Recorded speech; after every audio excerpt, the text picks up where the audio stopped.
Hi, Thrifty Tim here with my spin of the day for February 17th, 2025.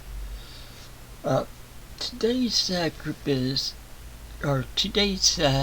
of the day is an album by a group that I was introduced to by. I heard a hit of their songs on the radio, I'll put it that way. But that was back in the 70s. They had only one hit on the radio from after this was 77 where they had that hit that I heard. They didn't have any more hits until like 80. They only had 2 hits here in the U.S. But this the way I got it got me into picking up their records whenever I see them in the blind. This was just shortly after Paul Psycho Splatters moved from here in northern Illinois down to Arkansas. Of another friend that him and I would always go record digging and going to concerts. Came over with and his trunk was full of records, some from Paul and some from another friend of theirs that gave him a bunch of records. Paul had to thin out his collection before he moved. So, well, anyway, I picked up, in there were like 1 or 2 of this band's albums, and then I decided to take them and try them. And the first one I listened to the first time I spun it, I was hooked.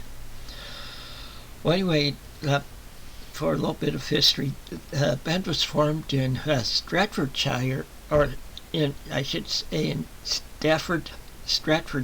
England, in 1968. Part of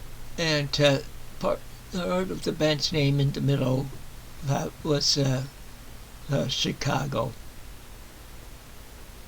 But they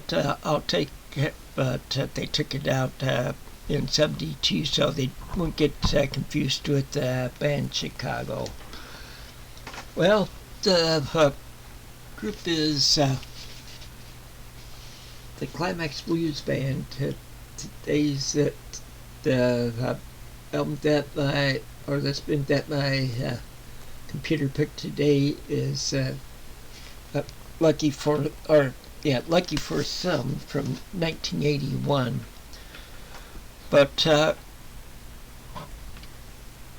they were formed in, like I said, they were formed in 1968. I'm going to I'll be reading some stuff from Wikipedia today. I usually don't do this well, but this is interesting. This is they're doing interview with one of the founding members, and I'll read this first half. I'll read out of the second half. I'll just certain parts of it. Okay, this is with Derek Colt. When I left school, I went to work in a local grinding mill, or in a local grinding wheel factory as a laboratory assistant, and attending college for a degree in chemistry. Colin Cooper also worked there as a metallurgist, so that's how we met. He had already discovered a young Peter Haycock and had wanted to put a blues band together. He was already gigging with a jazz band on clarinet. We started doing local gigs with local drummer George Newsom and a keyboard player named Arthur Wood, who at the time was a school teacher. Our bass player, then was Richard Jones, who also knew Pete from grammar school. I was rhythm guitarist. While playing local gigs, we were discovered by a scout for the new EMI label Parlophone, who was on the lookout for a young blues rock outfit for their label. We signed up for 2 albums with them, though we still had day jobs, so had to take time off work to go and record in London. Our first album was recorded over 2 days in the infamous Abbey Road Studios in 1968. Here's an interesting part. We were in Studio 1, the Beatles were in Studio 2, and Pink Floyd in Studio 3. I was just 19 years of age. And it goes on to talk about Climax Blues. The first album, which was Climax Blues Band, which was released in February of '69, and their second one, Plays On, which was released in October of '69. And it says that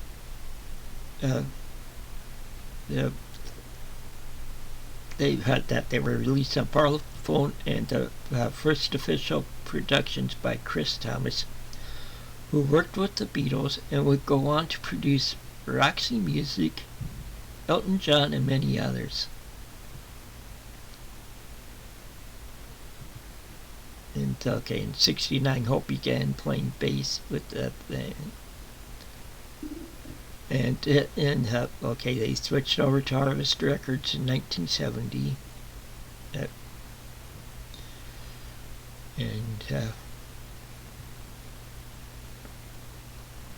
Now let me...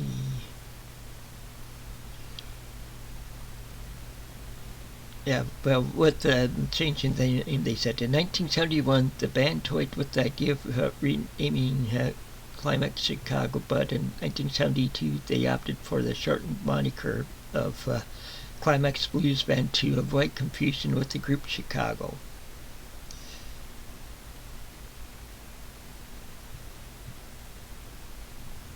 Okay, and then in and then it was signed to they were signed to Sire Records and which was distributed by Polydor, and that was back in the 70s.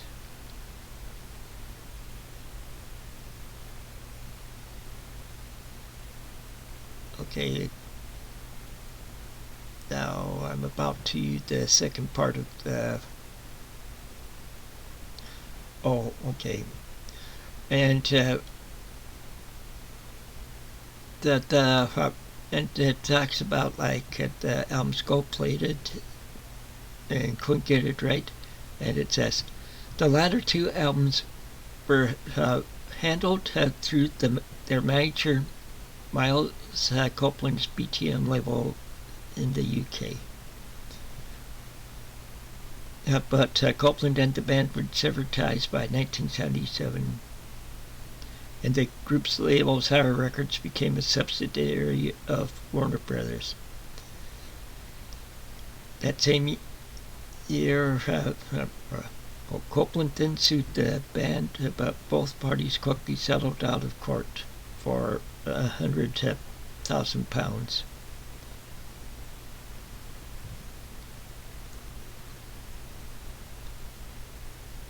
And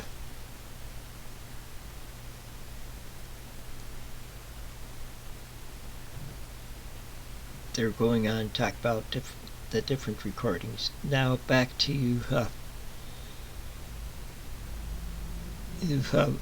the interview with Derek Holt. This was at the time when we had a 6-album deal with Warner Brothers.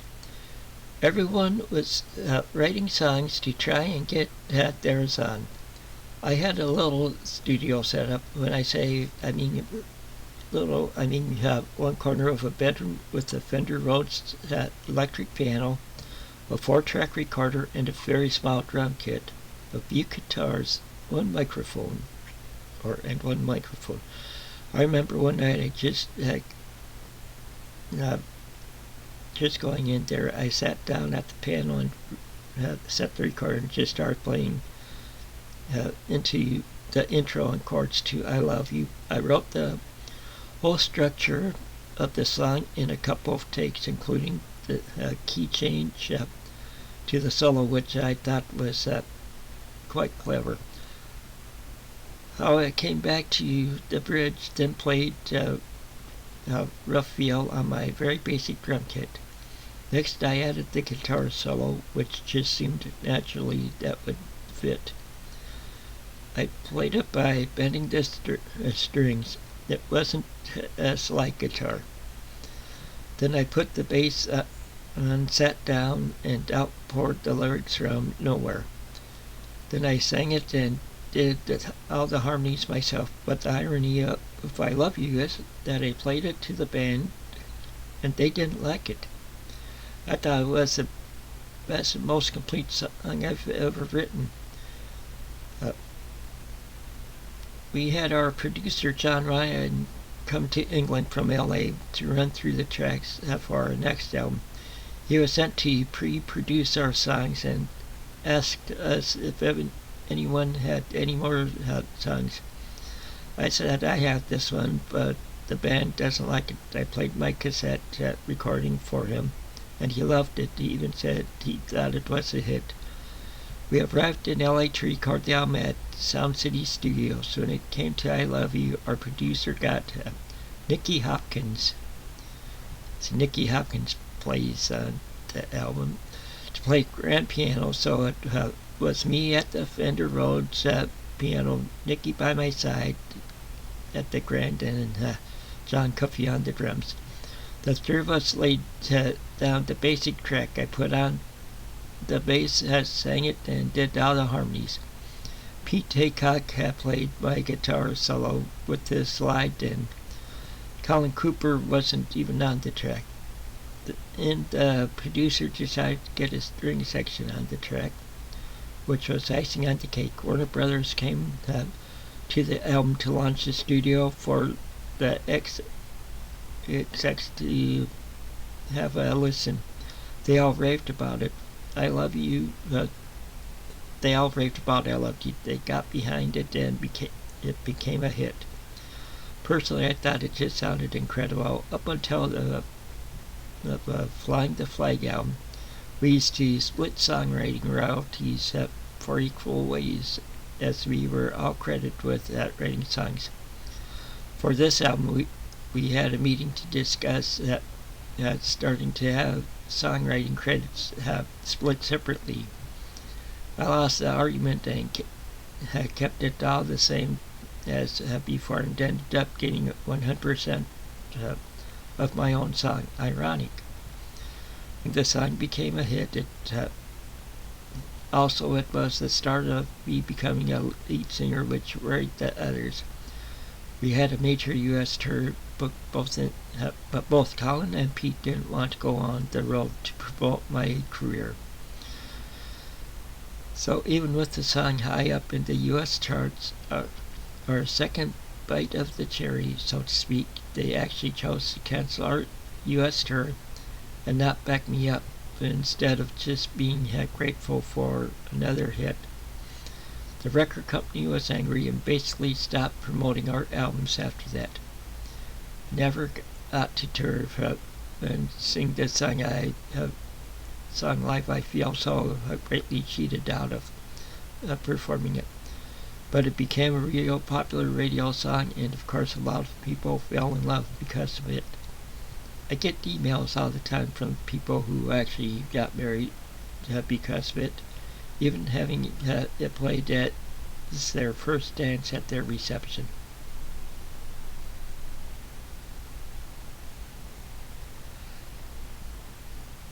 Okay.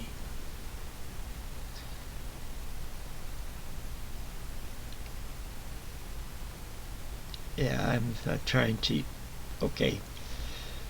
Uh, Further down, the same year, Climax's manager, Tony Brinsley, who had, this is in 1981.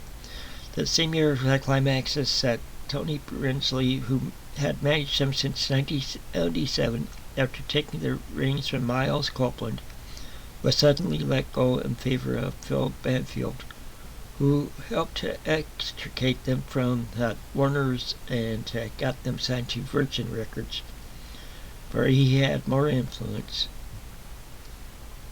Unhappy with Brinsley's termination and disillusioned with Cooper and Taycock's local lack of enthusiasm for I Love You, and the cancellation of a U.S. tour, Holt departed the group in April 1982 after a tour of the Far East.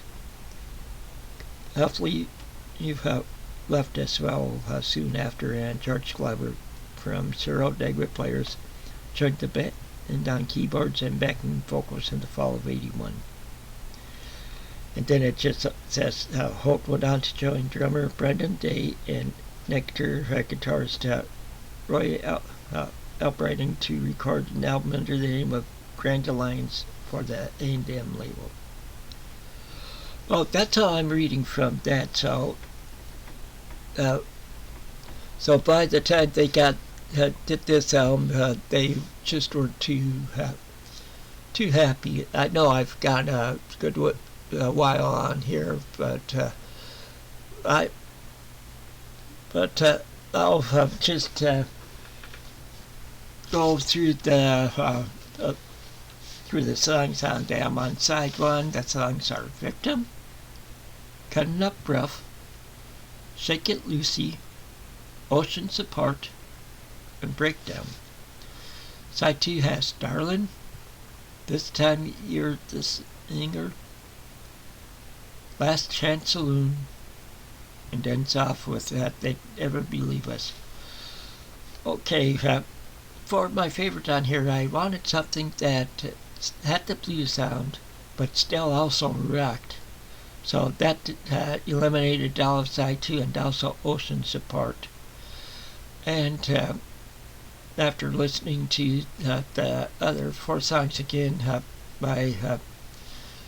I decided on Breakdown as my favorite for now.